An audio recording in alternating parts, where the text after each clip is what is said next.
Hi everyone, my name is Kate Lee Emerald, the founder of Life of Emerald. I'm here to share with you the unthinkable adventure of my life and the purpose and mission behind Life of Emerald. Jan Martel, the author of Life of Pi, says, "You must take life the way it comes at you and make the best of it." I'm going to take you on an adventurous journey. Are you ready? Please buckle your seatbelt. I was born in 1981 to a family.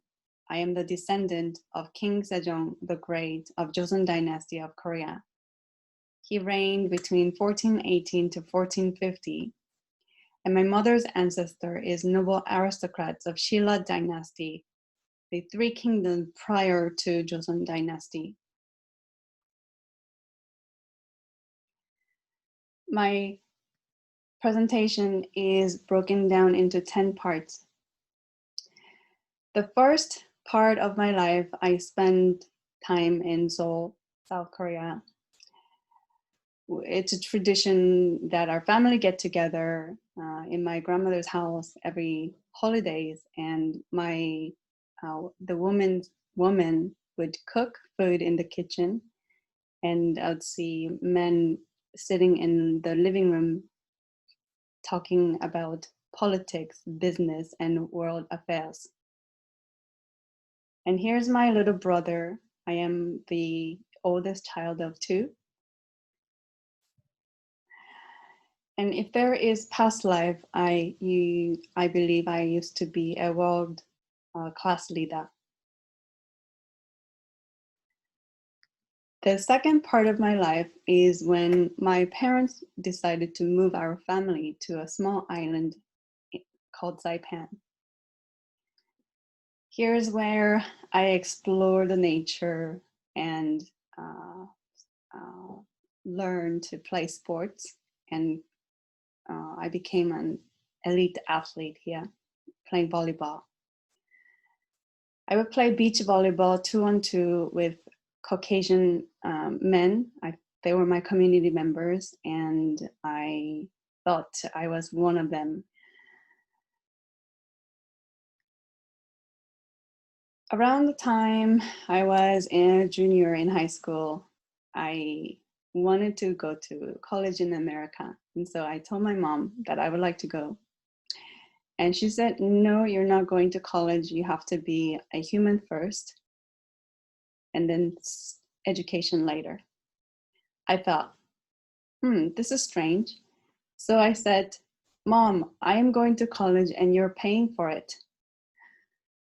A year later, I'm on a plane attending college in Arizona. It was a beautiful time for me. I traveled to Hawaii and to skydiving, traveled to San Diego, and occasionally party with my roommate from England who would pull out her beautiful accent only when she was meeting a boy. Accentuate that accent. I studied psychology and urban planning here at Arizona State University. Around the time of graduation, I felt the urge to move elsewhere. My friend had told me about San Francisco. So I called my mom and said, "Mom, I'd like to go to San Francisco. Would you support me?" And she said this time, "Yes, go for it. I'll support you." A week later, I said goodbyes to my friends and packed all my belongings into a car and drove 6 hours to LA. Stayed overnight with a friend, and next day drove 6 hours north to San Francisco.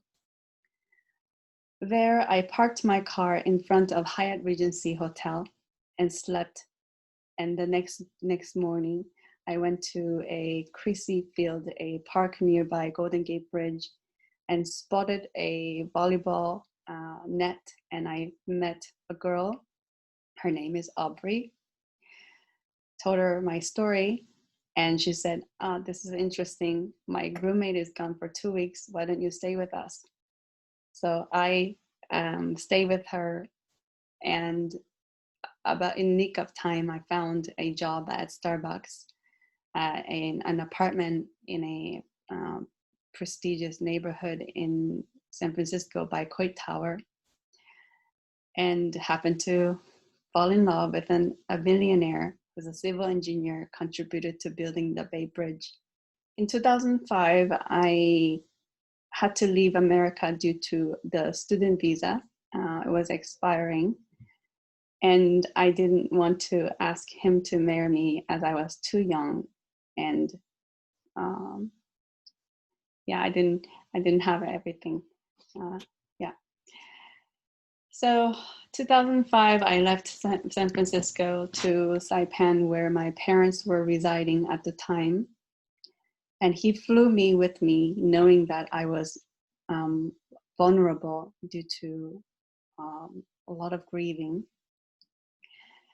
He left the island, and I was left with my family, and my mom quickly knew that something was not all right.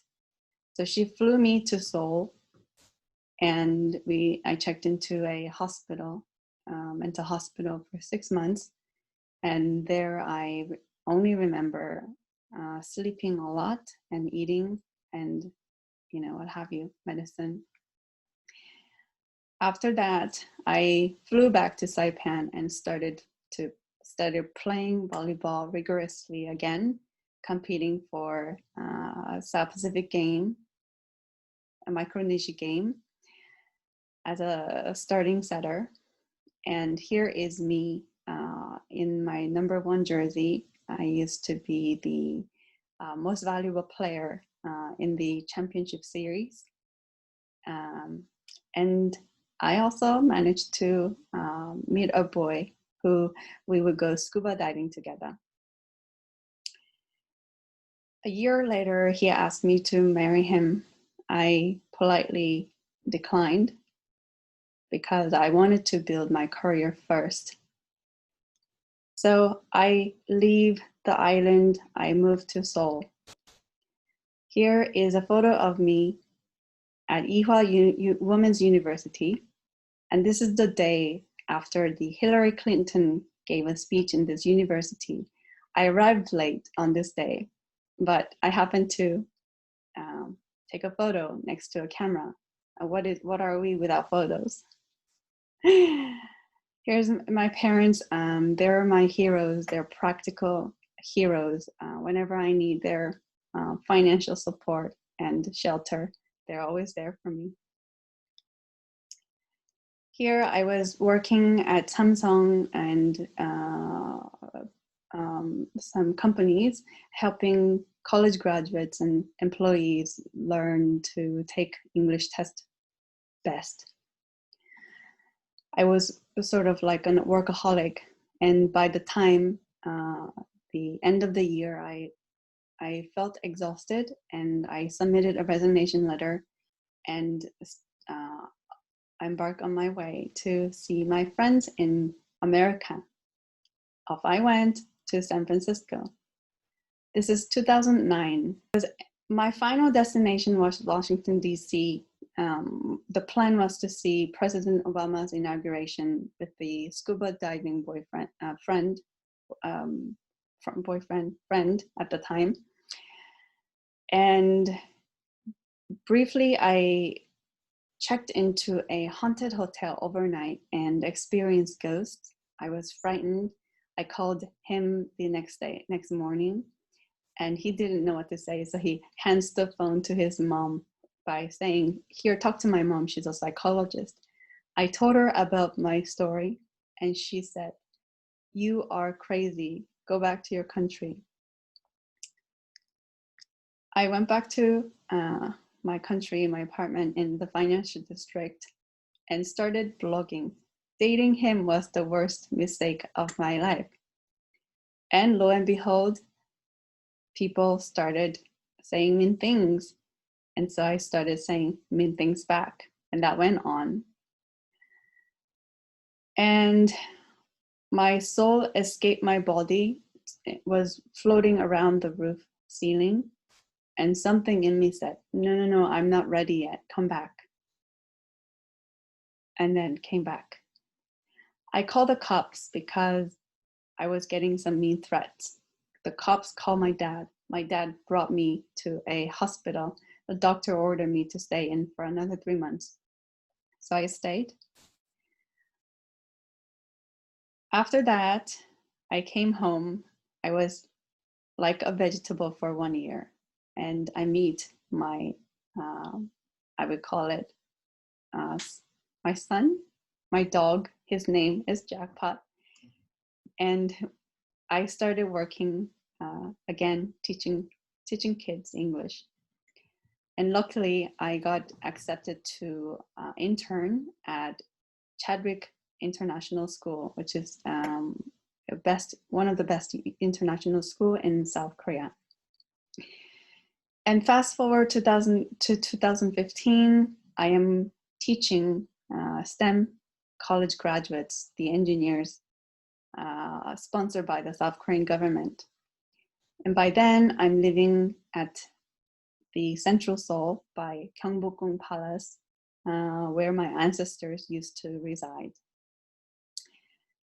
And then I met a soulmate who is a psychologist from San Francisco. Around 2016, he received a job at the heart of Silicon Valley as a professor. So we decided to move between 2016 to 2019.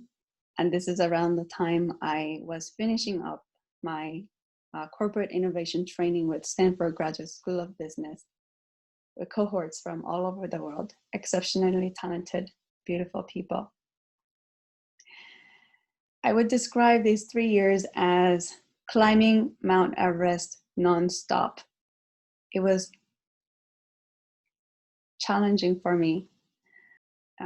I explored healing myself and with psychology and learning about different spiritual traditions, anything and everything I can get my hands on, also finishing the business course. In April, I decided to leave the city, came back to Seoul and started working at a financial district once again for 6 months, rebuilding myself. And in October 2019, he flew to Seoul to bring me back to San Francisco. So I went back to San Francisco, and in Thanksgiving, November 2019, we, mother-in-law, she can be quite challenging, just in terms of mother-in-law archetype. So I decided to return to Seoul in December 2019. Please take a moment to breathe in. So you'd ask, what is next for me and the Life of Emerald vision? I would like to become a global speaker and advocate for the speechless and the vulnerable citizens of the world. I'm shedding stigma around mental health and building this Life of Emerald business to scale globally. I love to travel the world and visit ancient sites and spread ancient wisdom, spirituality, and world cultures, and show the world through conscious media how beautiful this earth is, how goodness is all around us. I'm a woman of intellect, devoted to the common good of humanity. I got this quote similarly from President Obama, and I tweaked it. So this is me and Life of Emerald. I hope you join me in the adventure that is to come. Thank you for listening.